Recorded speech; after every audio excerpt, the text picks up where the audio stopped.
Hello student, मैं मनोज जोगी एक बार फिर से आप सभी विद्यार्थियों का आदर्श एजुकेशन ग्रुप ऐप पर स्वागत करता हूं। आदर्श एजुकेशन ग्रुप ऐप के अंतर्गत आप सभी विद्यार्थियों को सरफेस करियर इंस्टीट्यूट के द्वारा ऑनलाइन क्लासें उपलब्ध कराई जा रही है। दोस्तों, हम 12th फिजिक्स के लेसन नंबर 2 जिसका नाम है गाउस के नियम व उसका अनुप्रयोग की बात कर रहे थे। इसमें हमने इसके 5 अनुप्रयोग संपूर्ण रूप से पढ़ चुके हैं। हम इसके 6ठे अनुप्रयोग के बारे में बात कर रहे थे जिसका नाम था कुचालक गोले के कारण विद्युत क्षेत्र की तीव्रता। दोस्तों, इसमें भी हमने 3 स्थितियां प्राप्त की थी। स्थिति नंबर फर्स्ट, जब बिंदु P गोले के बाहर स्थित हो। स्थिति नंबर सेकंड, जब बिंदु P गोले के पृष्ठ पर स्थित हो। और स्थिति नंबर थर्ड, जब बिंदु P गोले के अंदर स्थित हो। स्थिति नंबर फर्स्ट को हमने कल अध्ययन कर चुके थे। आज हम स्थिति नंबर सेकंड के बारे में अध्ययन करेंगे। इसका नाम है जब बिंदु P कुचालक गोले के पृष्ठ पर स्थित हो। दोस्तों, सबसे पहले मैं इसको चित्र के माध्यम से आप लोगों को समझा देता हूं, और जैसे चित्र के माध्यम से अपन समझ जाएंगे तो अपन इसी प्रकार करके अपन दूसरी चीज को लिख सकते हैं। जैसे दोस्तों, सबसे पहले अपन लोगों को क्या करना है, कुचालक गोला बना दे अपन ने।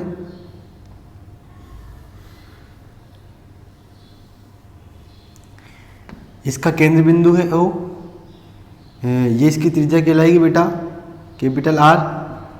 आप लोगों को बताया होगा, ठीक। जब इसको आवेश देते हैं तो आवेश इसके अंदर संपूर्ण आयतन में एक समान रूप से वितरित हो जाता है।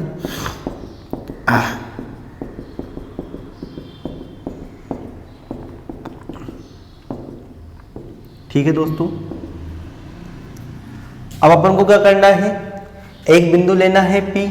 वो बिंदु कहाँ लेना है P? इसके पृष्ठ पर लेना है। आप इस गोले की सतह पर पृष्ठ पर कहीं भी बिंदु P ले सकते हो। मैंने बिंदु P यहाँ ले लिया, इसके पृष्ठ पर बिंदु P। देखो, यहाँ से लेके यहाँ तक की दूरी कितनी हो जाएगी दोस्तों, स्मॉल r। अपन ने लिखा था यहाँ से लेके यहाँ तक की दूरी कितनी कहलाती है, स्मॉल r। जब बिंदु गोले के पृष्ठ पर स्थित होता है तो मैं आपके सामने एक चीज लिख रहा हूँ, यहाँ पर आपको लिख रहा हूँ, जब स्मॉल r का मान कैपिटल R के बराबर हो जाता है, मतलब जितनी त्रिज्या होती है उतनी ही दूरी पर अपन बिंदु ले लेते हैं। ठीक है दोस्तों, तो अपन ने क्या किया, जितनी दूरी पर बिंदु P स्थित है वही उस गोले की त्रिज्या को निरूपित करती है। ठीक है दोस्तों, ये चित्र बन चुका है। अब अपन क्या करेंगे, इस गोले इसको त्रिज्या मानकर काल्पनिक गाउसीय पृष्ठ की कल्पना करेंगे तो काल्पनिक गाउसीय पृष्ठ भी इस गोले के ऊपर ही स्थित होगा। देखो आप, काल्पनिक गाउसीय पृष्ठ भी कहाँ होगा, इस गोले के ऊपर ही स्थित होगा। क्यों होगा? क्योंकि इसकी त्रिज्या और दूरी आपस में क्या है, बराबर है। फिर अपन क्या करते हैं दोस्तों, एक अल्पांश लेते हैं। मैंने एक अल्पांश लिया ये वाला, फिर अल्पांश की दिशा और विद्युत क्षेत्र की तीव्रता की दिशा एक ही दिशा में होती है दोस्तों। अब ये अल्पांश लिया, अल्पांश के कारण अपन ने क्या करेंगे, वो निर्गत विद्युत फ्लक्स ज्ञात करते हैं। लेकिन दोस्तों, नोट्स के अंतर्गत आप ये चीज को डायरेक्ट लिखा रहिए और इस चीज को डायरेक्टली लिखा जाता है इसी प्रकार करके। जैसे अपन ने समीकरण नंबर 5 व 6 निकाली थी, समीकरण नंबर 5 अपन लोगों ने क्या निकाली थी उसकी बात करूं, समीकरण नंबर 6 क्या निकाली उसकी बात करें। और उसी समीकरण नंबर 5 व 6 में जहां जहां स्मॉल r है वहां वहां अगर आप कैपिटल R लिख दोगे तो आपके आंसर आ जाएगा। लेकिन मैं आप लोगों को इस चीज को भी पूरा डिटेल से समझा दूंगा। आप चाहो तो इस पूरी चीज को डिटेल भी लिख सकते हो, और आप चाहो तो इस ऐप के अंतर्गत आपको जो फिजिक्स के नोट्स है उसमें जाकर शॉर्ट में भी लिख सकते हो। तो मैं आप लोगों को डिटेल में बताने वाला हूं। आप स्थिति नंबर सेकंड डालिए, फिर उसके बाद डालिए जब बिंदु P कुचालक गोले के पृष्ठ पर स्थित हो, डालना। उसके बाद इस चित्र को नोट कर लीजिएगा।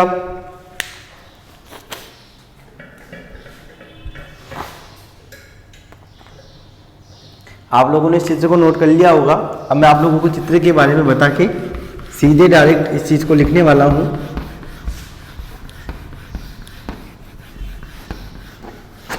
ठीक है दोस्तों, हम बात करेंगे, आप इसको भी अपन सीधे लिखते हैं ज़्यादा टाइम ना खराब करके हुए। समीकरण नंबर जो अपने पास थी 5 व 6 में स्मॉल r बराबर कैपिटल R रखने पर डायरेक्ट आपको ये चीज़ लिखनी है। वो समीकरणों का नाम याद रख लेना अच्छे से, 5 थी या 6 थी, जो लास्ट वाली समीकरण अपने पास आई थी। मैं एक बार आप दोनों समीकरणों के सूत्र लिख देता हूँ। एक तो अपन ने ज्ञात की थी E बराबर 1/4πε0, क्या याद किया था अपन ने 1/4πε0 और Q/r²। एक तो ये ज्ञात की थी दोस्तों।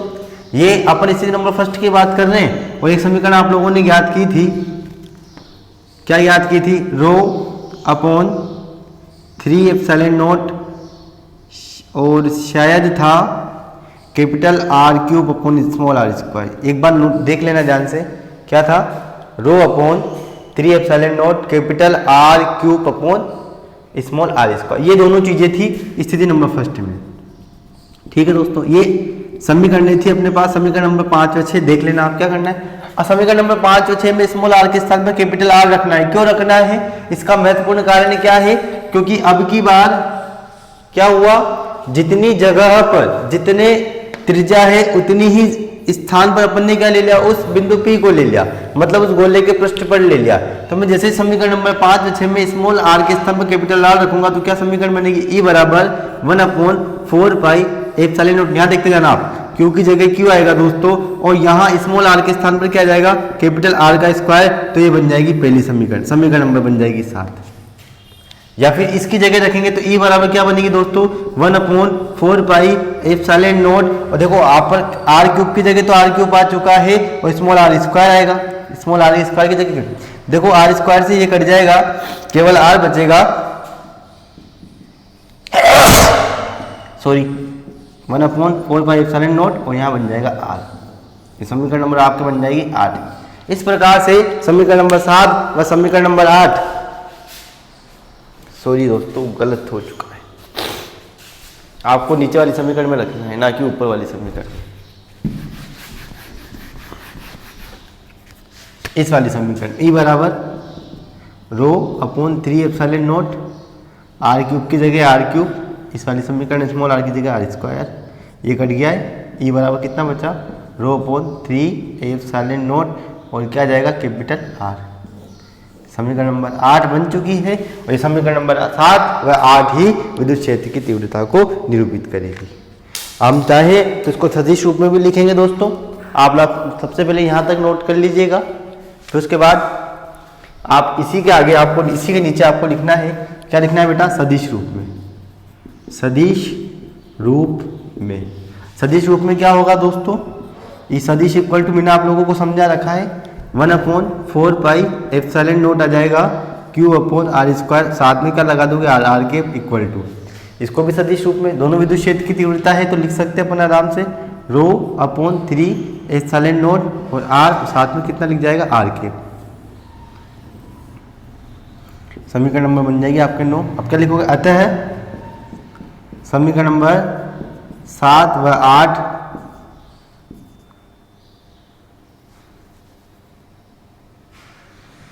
विद्युत क्षेत्र की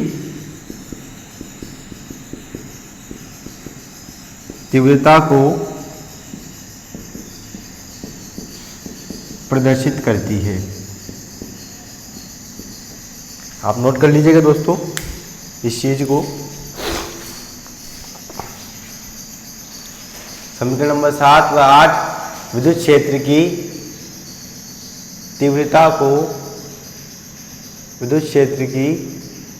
को प्रदर्शित करती है। अगर आप लोगों को साइड का नहीं दिख रहा है तो दोस्तों आप क्या है, समीकरण नंबर 9 के नीचे में क्या लिख रखा है, आप उसे ध्यान से पढ़ लेना। अतः समीकरण नंबर 7 व 8 विद्युत क्षेत्र की तीव्रता को प्रदर्शित करती है। ठीक है दोस्तों, इस प्रकार से आप लोगों के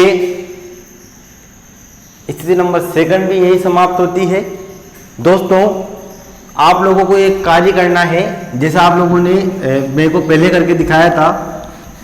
आप लोग इस स्थिति नंबर 2 को मेरे को डिटेल में लिख के दिखाओगे, डिटेल में लिख के दिखाओगे। सेम जो स्थिति नंबर फर्स्ट की थी अपन ने, सेम ऐसा कैसे करना है। बस आप लोगों को क्या करना है, जहां जहां स्मॉल r यूज करोगे वहां वहां कैपिटल R लिखते जाना और आपका आंसर सेम ये आना चाहिए। ठीक है दोस्तों, आप इस चीज को पूरी अच्छे आसानी से नोट कर सकते हो। आशा करता हूं कि आप सभी ने इस चीज को नोट कर लिया होगा। अब हम बात करने वाले हैं स्थिति नंबर 3 की। दोस्तों हम स्थिति नंबर 3 को 2 भागों में लिखेंगे। 2 भागों में लिखने का अर्थ ये है, मैं आपको थोड़ा बहुत आज बताऊंगा, थोड़ा बहुत कल बताऊंगा, ठीक है दोस्तों, क्योंकि स्थिति नंबर 3 सबसे इंपॉर्टेंट है और वो आप लोगों को ध्यानपूर्वक समझनी है। आप लोगों को स्थिति नंबर 3 से संबंधित कोई भी समस्या हो या स्थिति नंबर 1 से संबंधित कोई भी समस्या हो, आपको स्थिति नंबर 2 से संबंधित कोई भी समस्या हो तो आप प्लीज कमेंट जरूर कीजिएगा।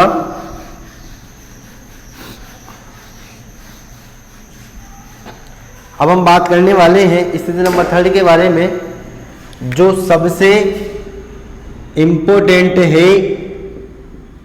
स्थिति नंबर 3, जब बिंदु P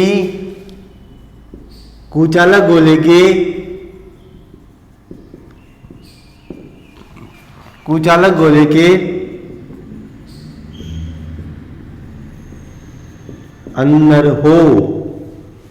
अंदर स्थित हो। इस स्थिति में दोस्तों स्मॉल r छोटा हो जाएगा, त्रिज्या बड़ी हो जाएगी। हम चित्र के बारे में बात कर लेते हैं।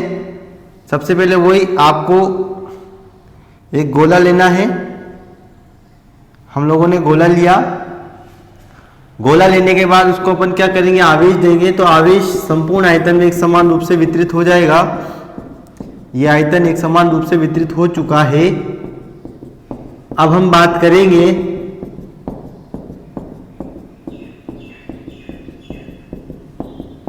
यह आयतन में वितरित हो चुका है, ठीक है दोस्तों। अब आप लोगों को क्या करना है, ये इसका केंद्र बिंदु O, इसकी त्रिज्या आप सबको ही पता है, मैं एक बार लिख देता हूं। इसकी त्रिज्या का मान कितना है बेटा, कैपिटल R। कितना है, कैपिटल R। अब आपको बिंदु P का लेना है, इस गोले के अंदर स्थित लेना है। तो मैं यहां बिंदु P ले लिया, गोले के अंदर ही है ये बिंदु P। इस चित्र को ध्यान से समझना। आप लोगों को अगर चित्र समझ में आ गया तो आपकी समस्या सोल्व हो जाएगी। इसलिए इसकी दूरी कितनी है, स्मॉल r। अब यहाँ आप देख के बता सकते हो r बड़ी, स्मॉल r बड़ा है, कैपिटल R बड़ा है। आसानी से दिख रहा हो कैपिटल R बड़ा है, इसलिए मैंने कैपिटल R को बड़ा किया, स्मॉल r को छोटा किया, ठीक है।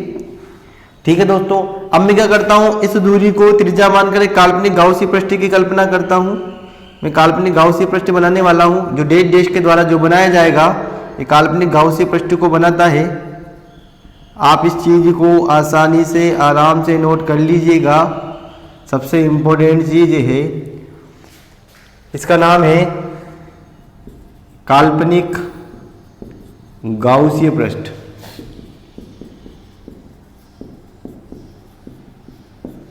दोस्तों इस क्लास को ध्यान से समझना। अब आप देखो, मैंने इसको आवेश दिया था कैपिटल Q, ये दिया। इस गोले को कितना आवेश दिया, कैपिटल Q। लेकिन आप मुझे बताओ कि गाउसी पृष्ठ के अंदर ये संपूर्ण आवेश आया क्या, नहीं आया। स्थिति नंबर 2 में जब गोला बिंदु बाहर था, संपूर्ण आवेश आ चुका था। स्थिति नंबर 2 में क्या हुआ था, सतह पर संपूर्ण आवेश आ चुका था। लेकिन जब स्थिति नंबर 3 की हम बात करें, इस काल्पनिक गाउसी पृष्ठ के अंदर संपूर्ण आवेश नहीं आया। तो सबसे पहले अपन वो चीज याद करेंगे कि इस गाउसी पृष्ठ के अंदर कितना आवेश आया, ये सबसे ज्यादा इंपॉर्टेंट है।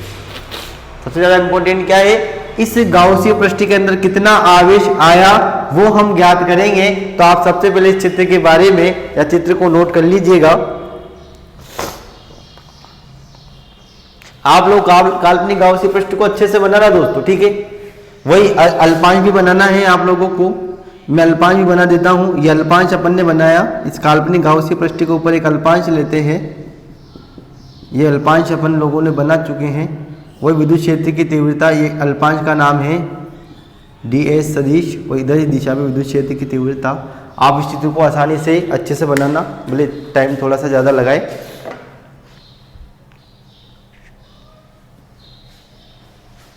ठीक है, मैंने कहा था सबसे पहले अपन क्या याद करेंगे, जब बिंदु P गोले के अंदर स्थित होता है तो उससे में उस गाउसी पृष्ठ के अंदर कितना आवेश आया उसकी बात करेंगे। तो वो हम बात करने वाले हैं, ठीक है दोस्तों। चलो स्टार्ट करते हैं। मान लो इसके अंदर जो आवेश आया वो उस आवेश का मान है क्यू डैश। क्यू डैश क्यों लिया? क्योंकि कैपिटल क्यू तो कहाँ है, उस गोले को आवेश दिया। क्यू डैश का मतलब क्या होगा, उससे गाउसी पृष्ठ के अंदर कितना आवेश आया। ठीक है,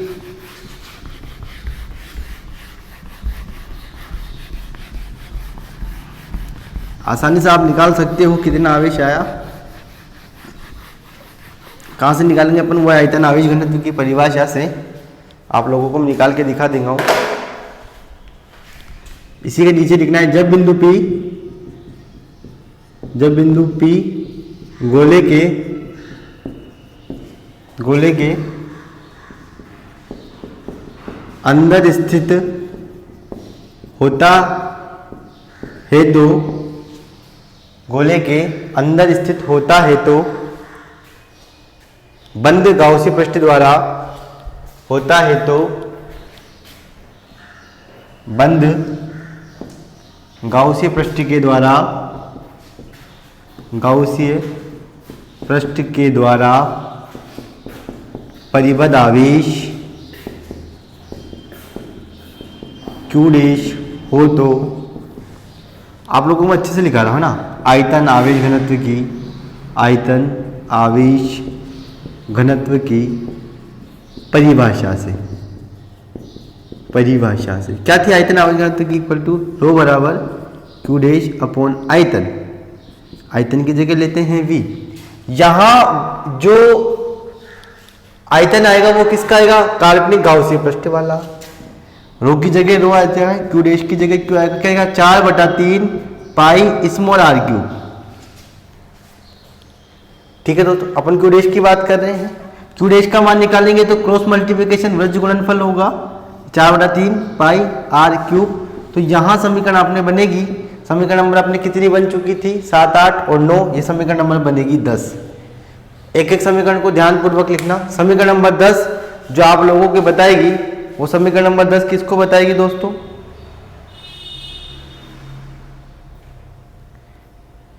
ये बताएगी क्यू डैश के मान को। ठीक, अब ये तो क्यू डैश आया, आपको जो निकालना है वो क्या निकालना है, क्यू के रूप में भी आंसर निकालना है। तो आप लोग उसे कैसे निकालोगे, इसके बारे में भी हम बात करेंगे। आप सबसे पहले समीकरण नंबर 10 तक नोट कर लीजिएगा।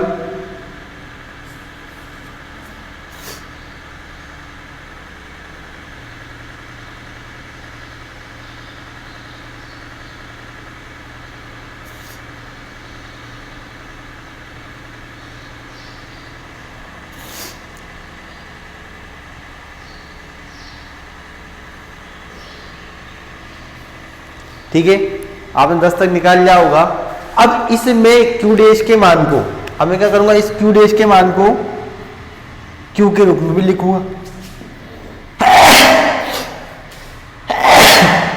सॉरी दोस्तों, अब आपको पता है क्यू की रो बराबर आप लोगों ने पढ़ा, क्या पढ़ा, Q upon 4/3 pi capital R.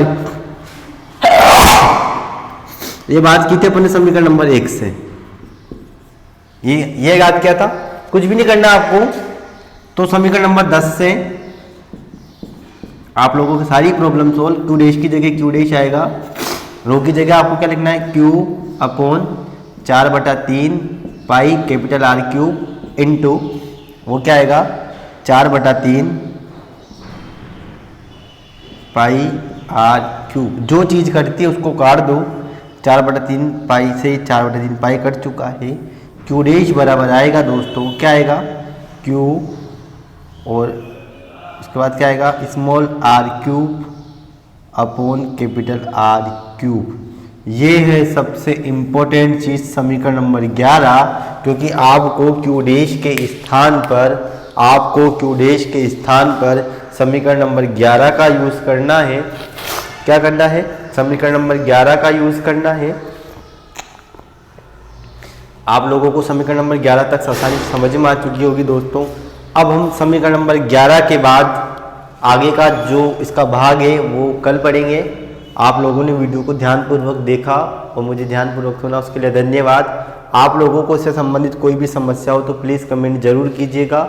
आप लोगों को मैं एक बार बता दूं, यहाँ पर क्यू डैश के मान क्यू के रूप में निकाला, क्योंकि अपन क्या करते हैं गाउस की परिभाषा से जो अपन क्या लेते हैं क्यू अपॉन एप्सिलॉन नॉट, तो क्यू की जगह क्यू डैश का मान लेते हैं क्योंकि उसके अंदर उतना आवेश लेते हैं जो काल्पनिक गाउसी पृष्ठ के अंतर्गत आता है। ठीक है दोस्तों, तो आप लोग अपनी पढ़ाई को जारी रखने के लिए आदर्श एजुकेशन गुरु पेपर बने रहिए। थैंक यू, धन्यवाद।